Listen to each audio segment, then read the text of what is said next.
عبدي افتنها رحوين نم دحين قرين أصير دفاعان رحوين تضحون واي ودad aad u dhaqan xun cidaas yaa laga guursan gabdhaha yaa laga guursani waa cid boon ah waa cid ugu xun Soomaaliyeed waana cid ugu liidato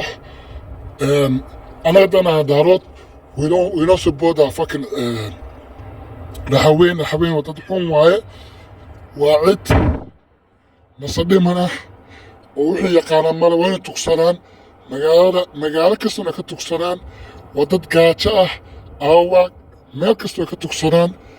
muqdisho ayagoo tugsanaa la arkaya waa dadku daciifka waaye cabdi hiiftan ee dhala waaye doofaar waaye kaansiir waaye wax kastana wuu yahay waa ninka ugu xun Soomaali gebigeeda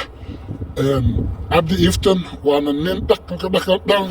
dhaqanna ma leh xoolo waaye aqlina ma laha sababtana waxa waaye oo u sheekeynayo Abdi Easton, you don't do nothing bro, you are useless atahay aabahay wacishku keento wasa kaniisadu ku dhashay wasa wariyaah pastor baa tahay we need you kuma bahanin Soomaali kuma bahana waxa ka tahay duciifa ka tahay you are nothing and you are coward and you are fully stupid baa tahay wariyaah haranka dhalay oo baktiga wariyaah dadka Soomaaliyeed han uqufin nacalad baa tahay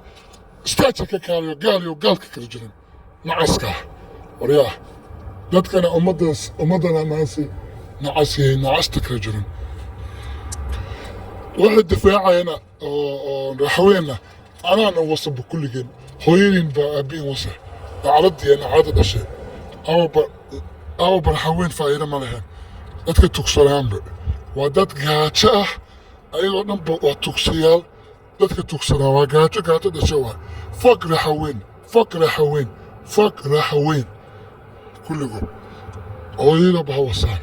nacaada dhasha qabiil xun waa aad u dhaqan xun oo midkana ah nasa dhiban fuck you naxaween